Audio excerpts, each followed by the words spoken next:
তাড়াতাড়ি আয়। দাঁড়া এখানে দাঁড়া। শোন, ভালো করে ভিক্ষা চাবি, কাহিনী করিস না। কাহিনী করলে কিন্তু গাড়ির তলে ধাক্কা ঢালাই দিব। আমি যেটা কই হেলে হন, এমনি চাবি দেখ। আমি অন্ধ মানুষ, আমার কিছু ভিক্ষা দেন, আল্লাহর রাস্তা করে ভিক্ষা দেন, বুঝছস? এমনি কবি ল ধর। আমি ভিক্ষা করবো না। আরে ধর, আমি পাশেই আছি, আমি কিন্তু খেয়াল রাখুম।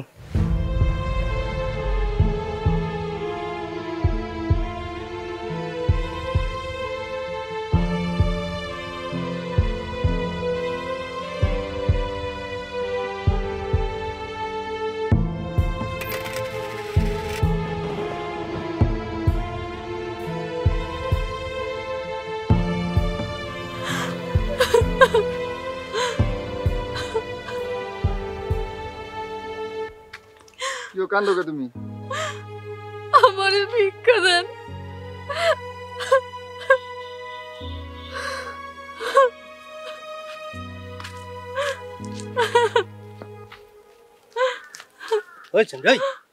এমনি কানলে মানুষের সন্দেহ করবো। ভালো করে ভিক্ষা যাবি না? আমি ভিক্ষা করবো না। কি তুই ভিক্ষা করবি না? আর একবার কাউ করবি না? না। তোর তালাক দিলাম। 1 তালাক, 2 তালাক, 3 তালাক।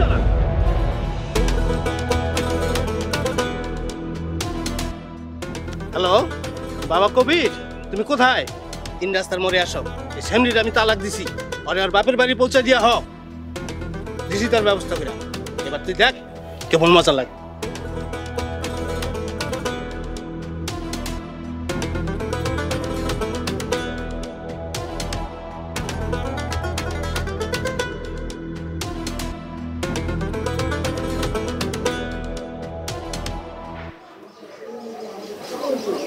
আম্মা, আপনার বাড়িতে চলে আসছে, আপনি যান। তুমি যাইবা না? এতটা পথ কষ্ট করে আইছো, খাওয়া দাওয়া করে তারপর যাইবা? না আম্মা, আমার খুব লজ্জা করতেছে। কোন মুখ নিয়ে যাবো আপনি গো বাড়িতে? এই যে তুমি আমার আম্মা ডাকছো। আম্মা, বাপ দেখা কিছু কই না। হ্যাঁ, আমার মার লগেও অনেক অত্যাচার করে। আপনি আমার পশু বাপটারে মাফ করে দিয়েন আম্মা। আসি আম্মা, আসসালামু আলাইকুম।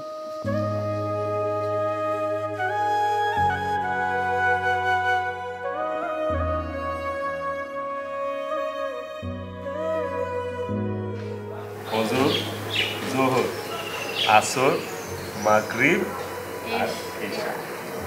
ফজরের নামাজ।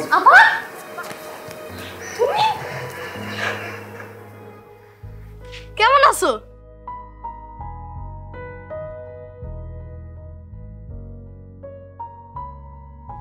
আমি অনেক খুশি হয়েছি। ওই একলা আইছস, জামাই কই? কি রে, কথা কস না কেন? একলা আইছস কেন? মা, উনি আমার তালাক দিয়ে পাঠায় দিছে। হারামজাদি, 2 দিন না যাইতে তালাক নিয়ে চলে আইছস?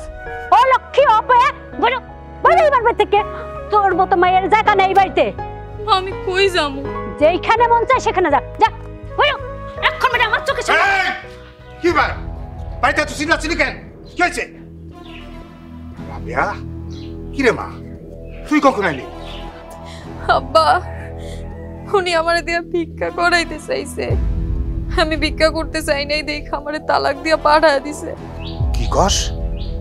ওর এত বড় সাহস, তোর দিয়ে ভিক্ষা করেছে? একটু ভিক্ষা করলে কি হয়? হাত কি ক্ষয়ে গেছে? আপনি ওহনি ওরে জামাই বাইতে পাঠান। ভিক্ষা করতে যদি তোমার খুব ভালো লাগে, তুমি রাস্তায় গিয়া ভিক্ষা করো। আমার মেয়ে ভিক্ষা করবো নাকি? হ্যাঁ, আমি জামাইরে দেখাই যাচ্ছি, দাঁড়া। চাচা যান, আপনি যদি কিছু মনে না করেন, আমি একটা কথা বলতে চাই। তুমি আবার কি কথা কইবা? চাচা, আপনার যদি আপত্তি না থাকে, আমি রাবিয়ার বিয়ে করতে চাই। অন্ধ মা মরা তালাক প্রাপ্ত মেয়েরে বিয়ে করবা? রাবিয়ার তো কোনো দোষ নেই চাচা। আর তাছাড়া আল্লাহ যা করে ভালোর জন্যই করে। আপনার আপত্তি না থাকলে আমি রাবিয়ার বিয়ে করব। বাবাজি, তোমার কথা এবং সিদ্ধান্তে আমি খুব খুশি হয়েছি, কিন্তু ওই আইনের যে জটিলতা আছে সেটা দূর হলেই পরে আমি তোমার হাতে তুলে দিব।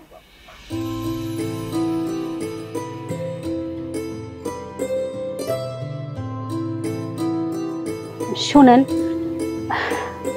আপনি আমারে মাফ করে দিয়েন, আমি এতদিন ভুল করছিলাম। শোনো, তুমি ওরা বিয়া করে অনেক বড় মনের অধিকারী হইলা। আল্লাহ তোমার ভালো করবো।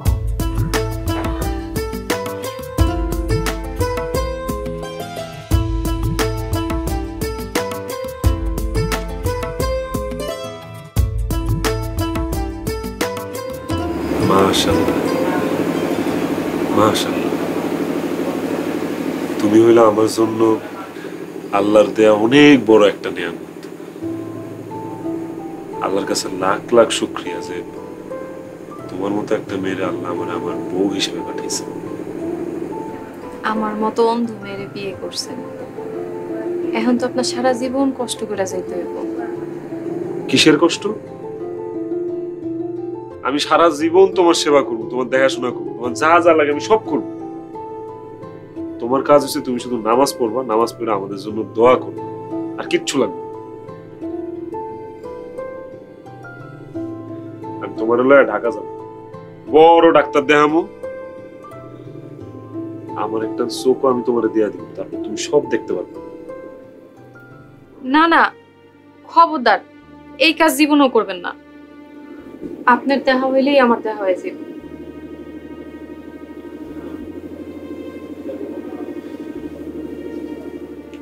ভাইয়া ভাইয়া, আমরা না আজকে আপনাদের সাথে ঘুমাবো। ঠিক আছে, আজকে তোমরা আমগুলো লোকেই ঘুমায়। ভাইয়া জানো, আজকে না আমি অনেক খুশি। আজকে আমি অনেক খুশি, অনেক খুশি। আজকে আমরা অনেক গল্প করব, ঠিক আছে? সারা রাত আড্ডা দিব। গল্প শুনবে এখন? বলো। শুনো তাইলে। এক দেশে ছিল এক রাজকুমারী, তার দিন কাটতো অনেক দুঃখে।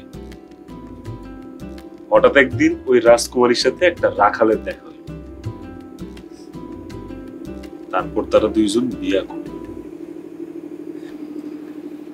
তারপর তারা সুখে শান্তিতে বসবাস করল।